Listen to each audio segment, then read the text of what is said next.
बात कर रहे थे हम लोग लास्ट क्लास के अंदर एसेक्सुअल रिप्रोडक्शन की, ठीक है। इन लोगों की डेफिनेशन हम लोगों ने पढ़ ली, जिसमें हम लोगों को बस एक ही बात समझ आई थी, सबके सब ऐसे लग रहे हैं कि स्प्लिट होके न्यू ऑर्गेनिज्म बना रहे हैं। अब हम थोड़ा सा इनको डायग्राम से देखें, डायग्राम ये बहुत अच्छे से एक्सप्लेन करेगा हम लोगों को एवरीथिंग। सुनो, हम लोगों ने एग्जाम्पल लिया बाइनरी फिजन का। फिजन जो होते हैं दो टाइप के हैं, एक है बाइनरी फिजन, एक है मल्टीपल फिजन।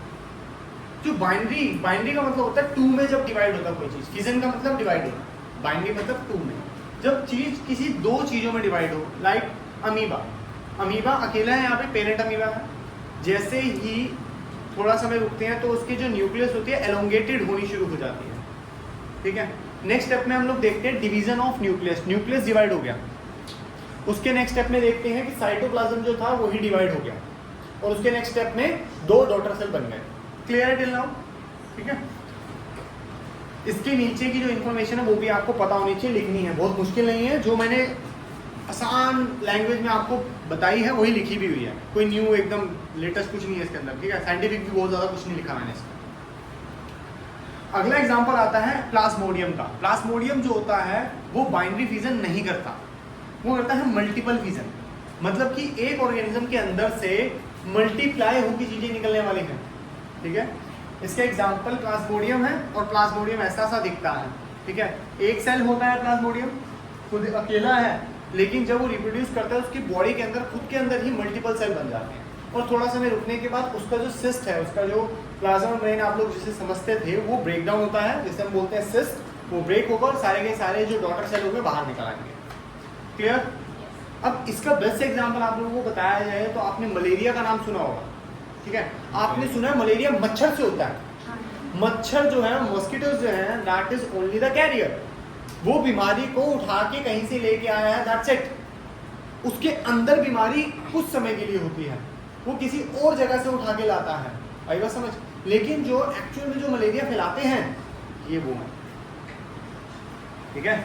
सोच एक मॉस्किटो के अंदर कितना ज्यादा प्लाज्मोडियम होगा, कुछ बहुत कम ही होगा, मिलीग्राम भी नहीं बोल सकता मैं तो, इतना ग्राम का तो कुछ मच्छर भी नहीं है, मॉस्किटो भी इतने ग्राम का नहीं है, ठीक है। कह सकते हैं एक ड्रॉप भी नहीं है, वो खुद ही एक ड्रॉप के बराबर है। कितना ही लेके आया होगा वो, ठीक है, कितना ही लेके आया होगा, उतना उसने मेरी बॉडी के अंदर इंजेक्ट करा।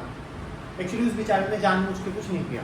जब उसने इंजेक्ट किया ना, तो जिस पुराने इंसान से वो खून लेके आया था थोड़ा सा, तो उस पुराने इंसान के ब्लड के अंदर ये प्लाज्मोडियम था।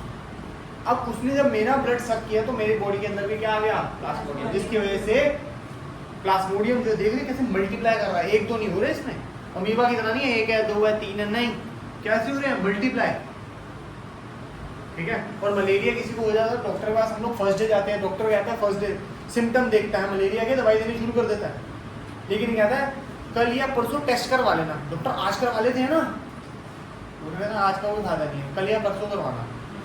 क्यों, मल्टीप्लाई हो तो लेने दो, पता तो लगे प्लाज्मोडियम या कुछ हो रहा है, समझे। इतनी बूढ़ी बॉडी के अंदर मल्टीप्लाई होंगे तभी पता लगेगा, ठीक है।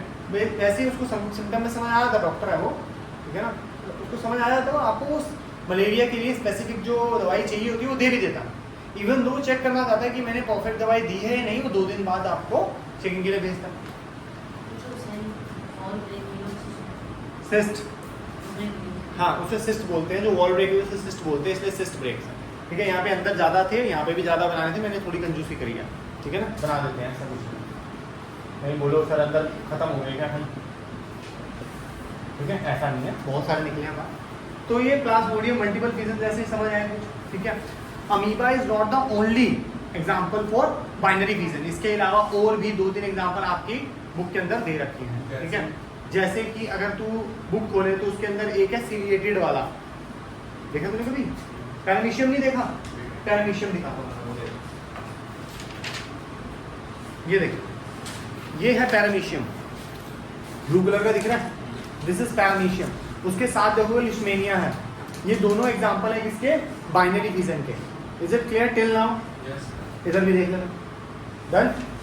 बाकी बुक होगी ना घर में, देखना है और लेके भी आना होती है। आगे चलो फटाफट, आपको फिजन समझ आ गई, क्लियर है। आगे देखते हैं बडिंग। बडिंग एग्जाम्पल के लिए, बडिंग के अंदर 2 एग्जाम्पल हमारे पास है बुक में, एक है हाइड्रा, और हाइड्रा का तो इतना बढ़िया एग्जांपल है, इसका डायग्राम 4 साल या 5 साल पहले आया था, जम्बल्ड था, आगे पीछे था, उसको करेक्ट लिखना था, पहले कोना, दूसरा कोना, तीसरा कोना, 1 नंबर मिलेगा। तो मुफ्त का डायग्राम भी नहीं बनाना, बस ये लिखना है फर्स्ट में कौन आएगा, सेकंड में कौन आएगा, थर्ड में कौन आएगा, फोर्थ में कौन आएगा, खत्म। अभी बात समझ। और जिसके पास थोड़ा सा भी दिमाग था वो खुद समझदार बन पे लिखा है। ये अकेला हाइड्रा, थोड़ी सी बर्ड बाहर आई उसकी, आगे आगे बर्ड, न्यू बर्ड जो है, न्यू हाइड्रा जो है बड़ा हुआ, बड़ा होके सेपरेट होके नीचे आ गया। अभी बात समझ, खत्म।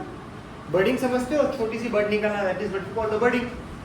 सेम एग्जांपल हमारे पास यीस्ट का है। किसका है? यीस्ट का। जो यीस्ट का डायग्राम है उसको परफेक्ट तरीके से एक बार देखो। ये क्या कहता है इसका डायग्राम हम लोगों को, कि एक सिंगल यीस्ट थी, ठीक है, कैसी यीस्ट थी? सिंगल। और जब हम इसकी बात करें सिंगल यीस्ट की, तो इसने क्या किया है, ध्यान से देखो एक बार। एक अकेली थी, तो इसने क्या करा, एक बर्ड निकाला, ठीक है, आगे जाके वो बर्ड डिवाइड हो गया। ये तो सिंपल है, तो हमें पता लगा था, ऐसा ही हाइड्रा में भी हुआ था। लेकिन जो बात आप लोगों को हाइड्रा में नहीं पता लगी थी वो है लॉन्ग चेन, ठीक है, यीस्ट की लॉन्ग चेन। अगर आप लोगों को पता हो तो हम लोग जब केक बनाते हैं उसमें यीस्ट डालते हैं, ठीक है, सर जिंदा चीज डाल देते हैं हम लोग, फिर खा जाते हैं उसको, हाँ डालते हैं, ठीक है, डलती है यीस्ट, अच्छी होती है, हमारी गट हेल्थ के लिए भी अच्छी होती है। ये नहीं है प्लाज्मोडियम की तरह सारी चीजें गंदी है मान लीजिए, ठीक है, कई चीजें अच्छी भी होती है। बेकिंग सोडा अलग चीज है, ये यीस्ट है उसको बायोलॉजिकली अच्छा कर देगी। बेकिंग सोडा मेरी गट हेल्थ के लिए अच्छा नहीं है, पेट के लिए अच्छा नहीं है बेकिंग सोडा, लेकिन ये गट हेल्थ के लिए भी ठीक रहता है कंपैरेटिवली, ठीक है। और समटाइम तो हम इसको बुलाते भी नहीं है, खुद आ जाती है। बताएं कैसे? नहीं, ब्लड मोल्ड डिफरेंट है, आईवी भी स्पोर फॉर्मेशन में आती है।